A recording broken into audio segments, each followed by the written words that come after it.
السلام عليكم ورحمة الله وبركاته.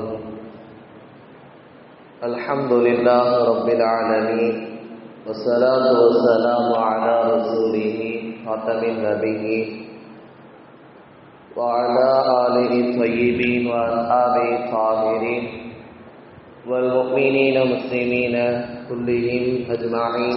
ما بعد. قال الله سبحانه وتعالى في القرآن العليم الفرقان المجيد بعد أعوذ بالله من الشيطان الرجيم بفضل بسم الله الرحمن الرحيم.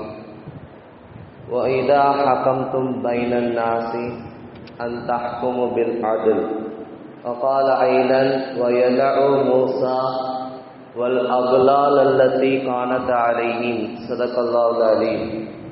وقال نبينا سيدنا وقائدنا مرشدنا محمد صلى الله عليه وسلم في حديثه الشريف حب الوطن نصف الإيمان.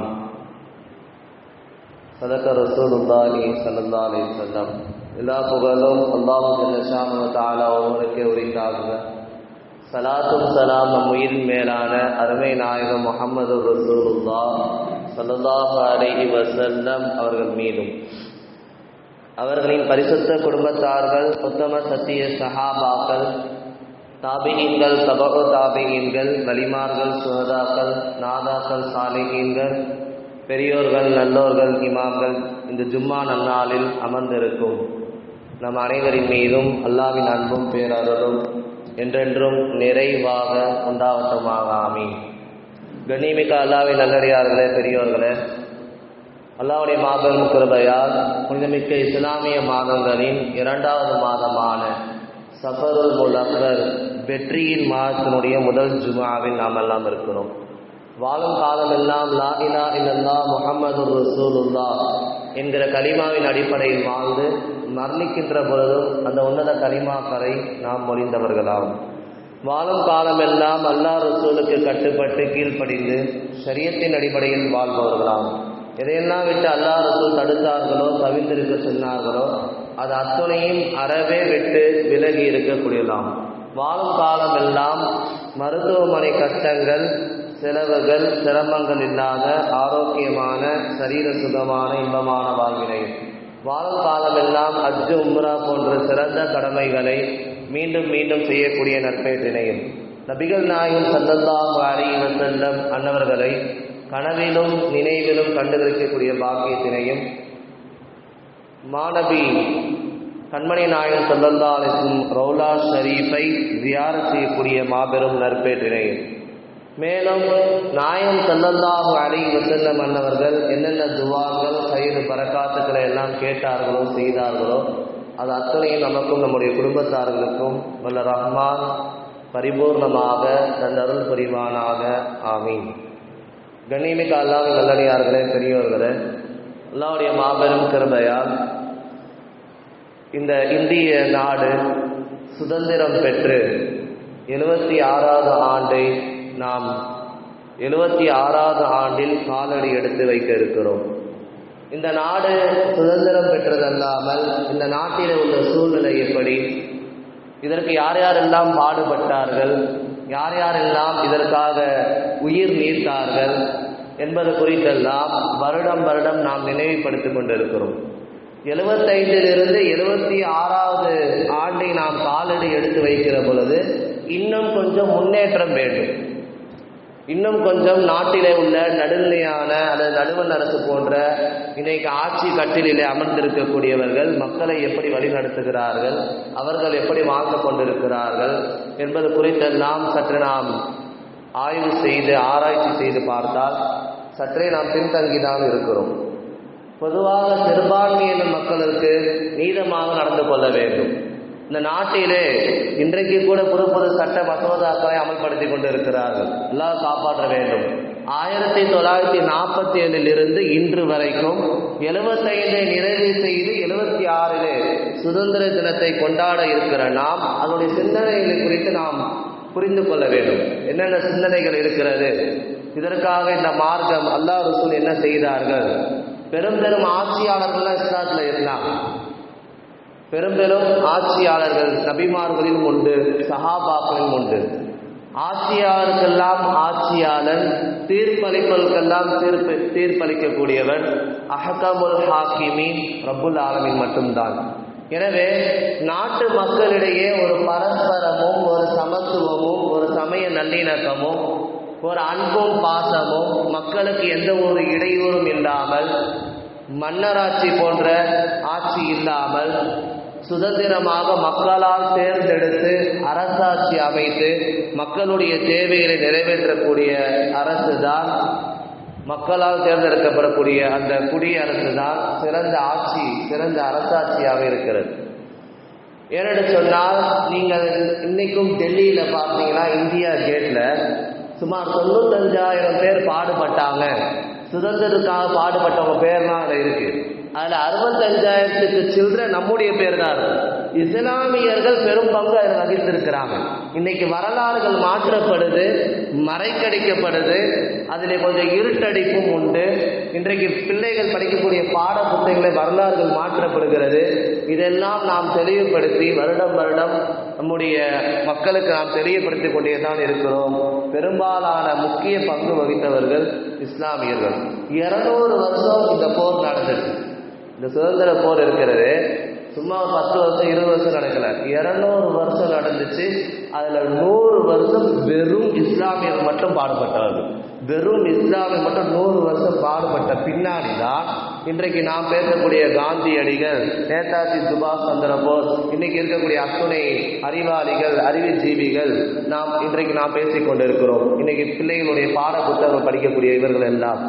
ஆனால் 100 வருஷம் தன்னுடைய உதிரத்தை, இரத்தத்தை, தன்னுடைய இந்த நாட்டினுடைய சுதந்திரத்திற்காக இந்த நாட்டினுடைய மண்ணை பாதுகாத்தவர்கள், மக்களை சரியான முறையில் வழி நடத்தியவர்கள், ஆங்கிலேயர்களை, பிரிட்டிஷை இங்கிருந்து விரட்டி துரட்டி அடித்தவர்கள், முழுக்க முழுக்க பெரும் பங்கு வகித்தவர்கள் இஸ்லாமியர்கள், முஸ்லீம்கள். இந்த இந்திய கேட்ல நீங்க பார்த்தீங்கன்னா 65,000 பேர் நம்முடைய இஸ்லாமுடைய பேர் இருக்கும். அதையும் நீங்க தான் மாற்றலாம் கூட பார்ப்பாங்க போல தெரியுது.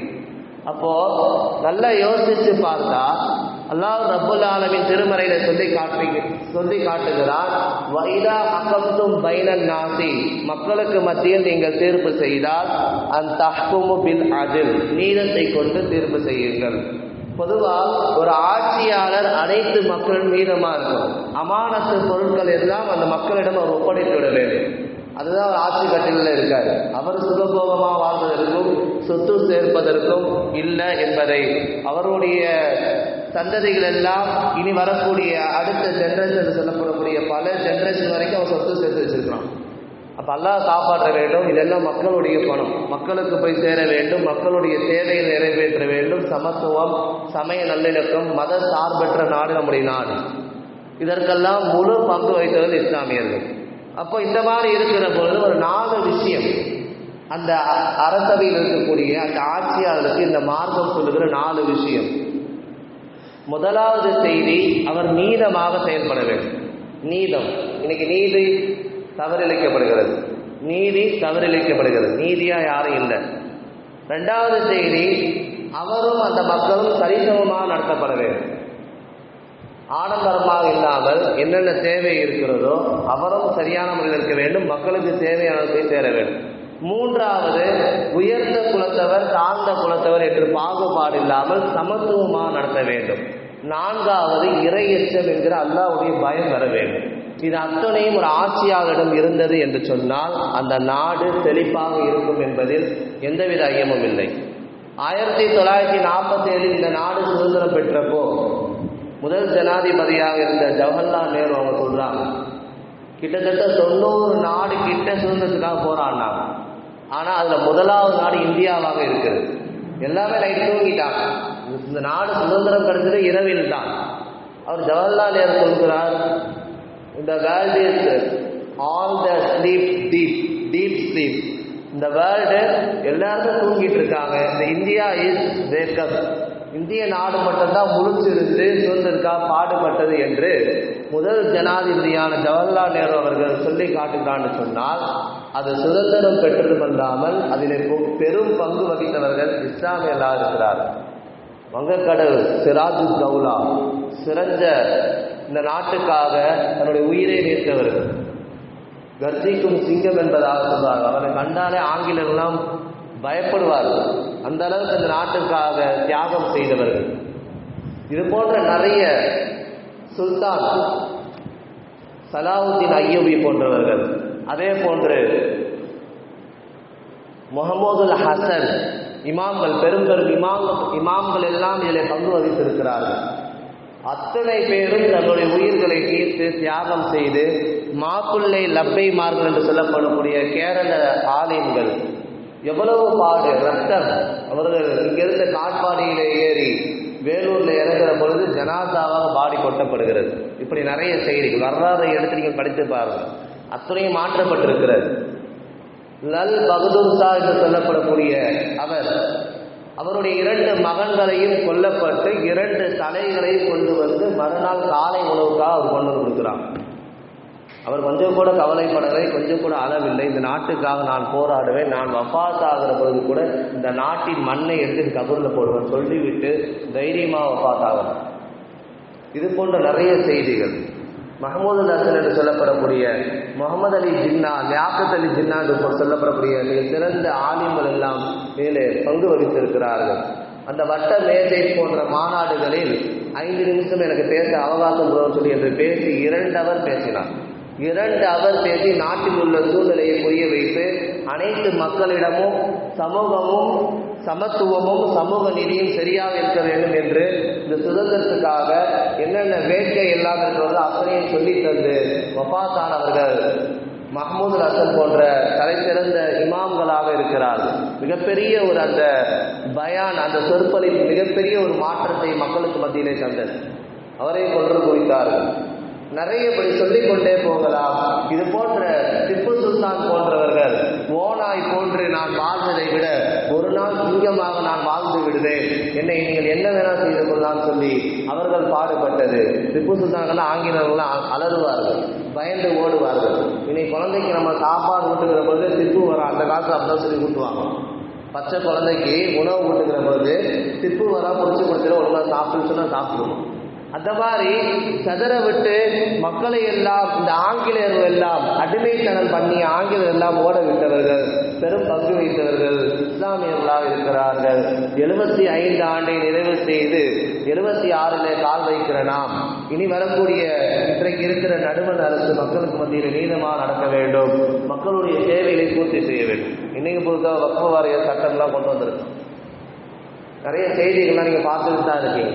அப்போ ஆட்சி கட்டில் வந்தவர்கள் இன்னைக்கு அந்த உத்தரப்பிரதேசம் போன்ற வேறு மாநிலங்கள்லாம் இன்னைக்கு பள்ளியாசல் இருக்கிறாங்க. ஆட்சிக்கு வந்தவர்கள் சரியான முறையில் ஆட்சி நடத்த வேண்டும். இல்லை என்று சொன்னால் இடையூறு தராமல் இருக்கணும். மறுபடி மீண்டும் இஸ்லாமியர்கள் சிறுபான்மையினர்கள் அமைதியாக ராகத்தா வாழக்கூடிய நம்முடைய இந்த மக்களை மீண்டும் கொட்டிக் கொண்டே இருக்கிறார்.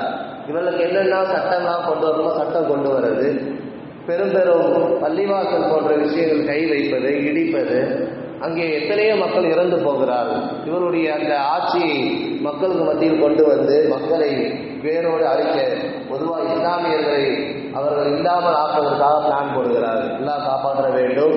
நாம் அமைதியாக சிறப்பாக அல்லாஹ் ரசூல் காட்டி தந்த வழிமுறை நடைமுறைகளை வாழ்ந்து கொண்டிருக்கிறோம். யாராக இருந்தால் அல்லாஹ் விட மாட்டோம், யாராக இருந்தாலும் அல்லாஹ் விட மாட்டான். சரியான முறையில் அவருக்கு பாடம் புகட்டுவான். சையதுனா சுலைமான் அலைஹிஸ்ஸலாம் அவங்க ஆட்சி செஞ்சதை பார்ப்போம். யாருக்கும் கொடுக்காத ஆட்சியாக எனக்கு கொடுன்னு அவங்க கேட்டாங்க. குர்ஆன்ல இருக்கு, அல்லாஹ் கொடுத்தார். அது போன்ற சிறந்த முறையில் ஆட்சி செய்து காண்பித்தார்கள் சையதுனா சுலைமான் அலைஹிஸ்ஸலாம். இன்னும் சொல்ல போனால் சஹாபாக்களில் உமர் ரலியல்லாஹு அவர்கள், அபூபக்கர் ரலியல்லாஹு அவர்கள் தலை சிறந்த சஹாபாக்களாக கலீஃபாவாக இருக்கக்கூடிய இவர்கள் எல்லாம் சிறந்த ஒரு ஆட்சி நடத்தியிருக்கிறார்கள். ஏன் பெருமான் ஸல்லல்லாஹு அலைஹி வஸல்லம் மன்னவர்களும் அந்த மக்காவாசியில் அடுத்து துரத்துகிற பொழுது ஹிஜ்ரத்துக்கு போகிற பொழுது படாத பாடுபட்ட பொழுது யா அல்லாஹ் எனக்கு ஆட்சி பொறுப்பை எனக்கு கொடுன்னு கேட்டாங்க. யா அல்லாஹ் எனக்கு ஆட்சி அதிகாரத்தை கொடு என்பதாக கேட்டார்கள். ஏன்னா அவ்வளவு தொல்லைகள், அவ்வளவு பிரச்சனைகள், அவ்வளவு அடி வாங்குதல், அவ்வளவு சோதனை நாயகம் ஸல்லல்லாஹு அவங்க கண்டிருக்கிறார்கள். ஸல்லல்லாஹு வஃபாத் ஆகிறவர்கள் இன்னைக்குள்ள ஆட்சியாளர் பல சொத்து அவருடைய தலைமுறை கொண்டு பல தலைமுறைகள் வாழ்வதற்கு சேர்த்து வைத்திருக்கிறார்கள். ஆனால் அன்னைக்கு நாயகம் ஸல்லல்லாஹு ஆட்சி செய்த விதமும் அதில் உள்ள நீதமும் எந்த மக்களாக இருந்தாலும் சரி, மாற்று மதத்தினராக இருந்தாலும் சரி, அவன் ஜிஸியா கூட வாங்காதையும் அவன் நல்லபடியாக வாழட்டும். அல்லாஹ் மதீனாவில் இருக்கிறபடி எத்தனையோ யஹூதிகள் ஈதர்கள் எல்லாம் சந்தோஷமாக வாழ்ந்ததை பார்க்கிறோம். இப்போ ஸல்லல்லாஹு வஃபாத் ஆகிற பொழுது சாப்பாடுக்கு வழி இல்லை. எல்லாம் யோசிக்கும். நாட்டில் உள்ள அத்துணை ஆட்சியாளருக்கும் தலை சிறந்த முன்மாதிரி பெருமாள் ஸல்லல்லாஹு அலைஹி வஸல்லம் தன்னுடைய கவச ஆடையை அடமானம் வைத்து அதில் வரக்கூடிய கோதுமை வைத்து சாப்பிட்டுதான் நாம் பார்க்கிறோம். ஆட்சியாளருடைய சிறந்த தன்மையை அவர் எப்படியெல்லாம் மக்களுக்கு மத்திய நீதமாக இருந்தது அவர் யோசித்து பார்க்கணும். ஏன்னா உமரே ஃபாரூக் ரலியல்லாஹு அன்ஹு ஒரு 10.5 ஆண்டு ஆட்சி செஞ்சாங்க. 10.5 ஆண்டு வஃபாத் ஆகிற பொழுது கடன், வஃபாத் ஆகிற பொழுது ஒரு ஆட்சியாளர் கடன் பெற்றிருக்கிறார். எனவே அவர் வைத்திருக்கக்கூடிய நிலப்பலன்களை விற்று அந்த கடனை அடைத்த பின்னால் அவருடைய குடும்பங்கள் சிறப்பாக வாழ்ந்ததை நாம் பார்க்கிறோம். இது போன்ற ஆட்சியாளர்கள் மக்களுக்கு மத்தியில் நீளமாக இருந்ததையும் அவருடைய அத்தியாவசிய தேவைகளை பூர்த்தி செய்து நாம் பார்க்கிறோம். ஆனால் இன்னைக்கு இருக்கிறவங்க அப்படியே நேர் பார்க்கணும். மக்களுக்கு மத்தியில் எதுவுமே செய்யணும்னா கூட பரவாயில்ல, நீதமாக இருக்கணும்னா கூட பரவாயில்ல, அவங்களை இடையூறு செய்யாமல் இருந்தால் மட்டும் போதும். அவர்களை இடையூறு செய்யாமல் இருந்தால் மட்டும் போதும். முஸ்லீம்கள் வெகுஜன இஸ்லாமியர்கள் பார்த்து கொண்டிருக்க மாட்டார்கள். மறுபடியும் ஒரு முக்மீன் ஒரு பொந்தில கொட்டப்பட மாட்டான். எனவே நாம் சுதந்திரம் பெறக்கூடிய இஸ்லாமியர்கள் ஒட்டுமொத்த மக்களும் இன்னைக்கு 2ஆம் போரை நாம் எதிர்பார்த்து கொண்டிருக்கோம். முதல் உலகப் போர் முடிந்து இப்போ 2ஆம் போர் நடக்கக்கூடிய ஒரு சூழ்நிலை உருவாகி கொண்டிருக்கு. எனவே நன்கு யோசித்து பார்த்தால் இன்னைக்கு வரலாறுகள் அதில் உள்ள வக்கீலங்கள் பிள்ளைகள் படிக்கக்கூடிய ஸ்கூல் புக்குகள் எல்லாம் மாற்றப்படுகிறது. எனவே நாம் தெளிவாக மக்களுக்கு மத்தியில் சொல்லி அதனுடைய சிந்தனைகளை புகட்டி ஜாலியன் வாலாபாக் என்று சொல்லப்படுகிற படுகொலை முழுக்க கொல்லப்பட்டவர்கள் இஸ்லாமியர்கள். ஜெனரல் டயர் என்பவர் அவன்தான் கொன்று குவித்தார். அந்த கிணற்றிலே கொல்லப்பட்டு குவிக்கப்பட்டவர்கள் முழுக்க இஸ்லாமியர்கள். நல்லா யோசித்து பாருங்கள், வரலாறுலாம் எடுத்து படித்து பாருங்கள். அப்படி இருக்கும், கண்ணீர் விடக்கூடிய சூழ்நிலை இருக்கும். அங்கே அந்தமான் சிறை என்று சொல்லுகிறார்கள். அந்தமான் சிறையில போய் பாருங்கள், முழுக்க இஸ்லாமிய பெயர்கள் பதிக்கப்பட்டிருக்கும். அவ்வளவு தியாகம், அவ்வளவு தன்னுடைய உதரத்தை சிந்தி இந்த நாட்டுக்காக தன்னுடைய குடும்பத்தை இழந்து பாடுபட்டு இன்னைக்கு நாம் சுதந்திரம் வாங்கி கொடுத்தால் நம்மளையே வேறு நாட்டுக்கு அனுப்ப பிளான் போட்டுருக்கோம். அல்லாஹ் காப்பாற்ற வேண்டும். எனவே மக்களுக்கு மத்தியில் நீதத்தை கொடுக்க வேண்டும், சமத்துவத்தை கொடுக்க வேண்டும். அனைத்து மதத்தவர்களும் அவருடைய மத கோட்பாடுகள் படி வாழ வேண்டும் என்பதுதான் இந்த நாட்டினுடைய கான்ஸ்டியூஷன் ஆஃப் அந்த அரசியல் நமக்கு சட்டத்திலேயே அதான் இருக்கு. அத்தனையும் இன்னைக்கு மாற்றப்பட்டு இஸ்லாமிற்கு எதிராக புது சட்டங்கள் கொண்டு வந்து மீண்டும் நாம் கொட்டப்படுகிறது சொன்னால் அல்லாஹ் அவர்களுக்கு ஹிதாயத்தை தர வேண்டும். இல்லை என்று சொன்னால் ஒரு கொசு ஈய வச்சு எப்படி பிறோன்லாம் அழிஞ்சாலோ நம்ருதுலாம் அழிஞ்சாலோ அது போன்று இவர்களே அழிக்கட்டும் என்பதாக நாம் துவா செய்ய கடமைப்பட்டிருக்கோம். ஒன்று அவர்கள் நீதமாக நடந்து மக்களுக்கு பற்றி எல்லா தேவையும் பூர்த்தி செஞ்சான்னு சொன்னால் அவர்களுக்காக நாம் துவா செய்யலாம். இல்லை நமக்கு மாற்றமாக எதிராக செய்யப்பட்டது என்று சொன்னால் அதற்காக துவா செய்ய நாம் தயாராகி கொண்டிருக்கிறோம். முழுக்க இஸ்லாமியர்கள் தான் இங்கே பாதிக்கப்படுறாங்க. எல்லாம் காப்பாற்ற வேண்டும், நேர்வழி நமக்கு கொடுக்க வேண்டும், அவர்களுக்கு விதாயத்தை தர வேண்டும் என்பதுதான் இந்த சுதந்திர தினத்தினுடைய சிந்தனைகளாக இருக்கிறது. ஏன்னா ஸல்லல்லாஹு அலைஹி வஸல்லம் முதற்கொண்டு சஹாபாக்கள் முதற்கொண்டு நபிமார்கள் முதற்கொண்டு தங்களுக்கு எதுவுமே இல்லைன்னா கூட மக்களுக்கு மத்தியில் கொடுத்து மக்களை நீதமாக நடத்தி அவர்களுடைய வஃபாத்துடைய தருணத்தில் அவர்களுக்கு உணவில்லை, அவர்களுக்கு உடை இல்லை, அவர்கள் கடனால வஃபாத்தால் நம்ம பார்க்கிறோம். இன்னைக்கு பல சொத்துவங்களை சேர்த்து வைத்து தங்களுடைய அவர்கள் நடத்துகிற திருமணமே எவ்வளவு ஒரு மாசமா போட்டு காமிச்சாங்க செய்து பார்த்துருப்பீங்க. இதெல்லாம் எதுக்கு சொல்லப்படுறதுன்னா நம்ம கொஞ்சம் தெளிவாக இருக்கணும். நம்ம இன்னைக்கு நாட்டில் வாழ்ந்து கொண்டு இருக்கிறோம், மீண்டும் பாதிக்கப்பட்டு கொண்டு இருக்கிறோம். அன்னைக்கு எப்படி பல போராட்டங்கள் நடத்தி 100 வருஷம் போராட்டங்கள் நடத்தி பாதிக்கப்பட்டு கொல்லப்பட்டு தான் இன்னைக்கு சுதந்திரம் கிடைச்சிருக்கு. எனவே இனியும் நம்ம பாதிக்கப்படக்கூடாது, கொட்டப்படக்கூடாது. கொஞ்சம் விழிப்புணர்வாக இருக்க வேண்டும், தெளிவாக இருக்க வேண்டும். யாராக இருந்தாலும் நம்மளும் நம்முடைய விஷயங்களை தெளிவாக சொல்லி புரிய வைக்க வேண்டும் என்பதுதான் இது போன்ற சிந்தனைகள் எல்லாம் சொல்லித் தரப்படுகிறது. எனவே வருகிற வியாழக்கிழமை ஆகஸ்ட் 15 நம்முடைய பள்ளியில் கொடியேற்றப்படும். எங்கெல்லாம் இஸ்லாமிய பள்ளிகள், மதரசாக்கள், மஸ்ஜிதுகள் எல்லாம் இருக்கிறதோ அதில் கொடியேற்ற ஆக தகுதியாக நம்ம மட்டும்தான். எல்லாரும் கொடியேற்றுவார்கள், நாமும் கொடியேற்றுவோம். நம்முடைய பள்ளியில் அது வளமையாக இருக்கிறது. ஆகஸ்ட் 15 வியாழக்கிழமை அன்று காலை 8 மணிக்கு நம்முடைய பள்ளியில் வளாகத்தில் கொடியேற்றப்படும். அனைத்து மக்களும் கலந்து கொள்ளும். இன்னைக்கு நாட்டையே விட்டுட்டாங்க.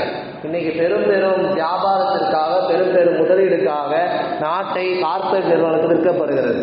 நாட்டிலே நீதம் இல்லை. நாட்டிலே மக்களுடைய அத்தியாவசிய தேவைகளை பூர்த்தி செய்யவில்லை.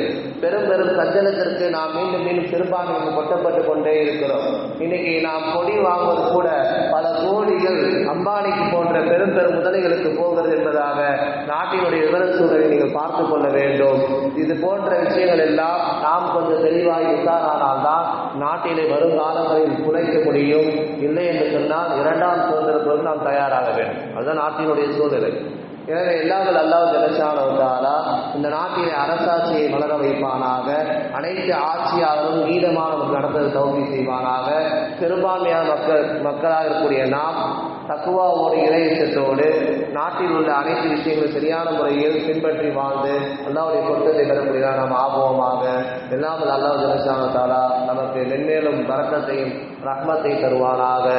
ஆட்சியாளருக்கு நீதத்தையும் மக்களுக்கு மத்தியில் சரியான முறையில் சமத்துவமாக நடக்கக்கூடிய கிருபையை தருவானாக. அல்லாஹ் கபூல் செய்வானாக. ஆமீன். வாஹிரு தஅவானா அல்ஹம்துலில்லாஹி ரப்பில் ஆலமீன். கண்ணியமிக்க அல்லாஹ்வின் நல்லடியார்களே, பெரியவர்களே, இன்ஷா அல்லாஹ் திருச்சியில் இருந்து மதரசா மின்ஹாஜுல் போன்ற 92 பிள்ளைகள் படிக்கக்கூடிய ஆலிமா ஆண் பிள்ளைகள், பெண் நிஸ்வான் மதரசா படிக்கக்கூடிய பிள்ளைகளுக்கு வசூலுக்காக வந்திருக்கிறார்கள். ஹஜ்ரத் பெருந்தகைவர்கள் தாராளமாக அங்குள்ள அத்தியாவசிய தேவைகள், உணவு மற்றும் ஹஜ்ரத்துமாகக்கூடிய ஹதியா போன்ற விஷயங்களுக்கு நீங்கள் கொடுத்து உதவினால் ரொம்ப பிரயோஜனமாக இருக்கும். நாம் வஃபாத் ஆகிற பொழுது எதுவும் எடுத்து செல்வது கிடையாது. வஃபாத் ஆன பின்னாடி நம்முடைய கபருக்கு நன்மை சொன்னால் அது சதக்கத்துல் ஜாரியா என்று ஸல்லல்லாஹு அலைஹி வஸல்லம் சொல்லி காட்டுகிறார்கள். தாராளமாக இது போன்ற மதரசாக்களுக்கு நீங்கள் கொடுத்து வாருங்கள். அல்லது அங்கே படிக்கக்கூடிய ஏதாவது 2-3 பிள்ளைகளுக்கு நீங்கள் ஒரு வருஷம் 5000 ரூபா 10,000 சொல்லுவாங்க. அது போன்று நீங்கள் ஏதாவது 2 பிள்ளைகளுக்கு நீங்கள் மாதம் கொடுத்து உதவி செய்தால், வருஷம் கொடுத்து உதவி செய்தால் அதுவும் உங்களுக்கு நீடித்த தர்மமாக இருக்கும் என்பது சந்தேகம் இல்லை. அல்லாஹ் ரப்பல் ஆலமீன் பரக்கத்தை தருவானாக. இப்போன்ற மதரசாவுக்கு உதவி செய்யுமாறு கேட்டுக்கொள்கிறோம். ஒரு மாற்றுத்திறனாளி வந்திருக்கிறார். நத்தம் என்கிற இடத்திலிருந்து. அவரால் பேச முடியாது. கால் முட்டி உடைந்திருக்கிறது. பெரும் பாதிப்புள்ளாக இருக்கிறார். அவருக்காக வேண்டி, அவருடைய மருத்துவ செலவிற்காக வேண்டி தாராளமாக உதவி செய்யுமாறு அன்போடு கேட்டுக்கொள்கிறோம். நம்முடைய மக்தப் மதரசா பெண்களுக்காக நிஸ்வான் மதரசா மண்டபத்தில் ஆரம்பிக்கப்பட்டது. பிள்ளைகள் ஒரு 10-12 பேர் வந்து கொண்டிருக்கிறார்கள். நாம் ஆரம்பத்திலே 2-3 தடவை அறிவிப்பு பண்ணோம், உங்களுக்கு தெரியப்படுத்தினோம். நிறைய பிள்ளைகள் இந்த மகல்லால் இருக்காங்க, பெண் பிள்ளைகள்.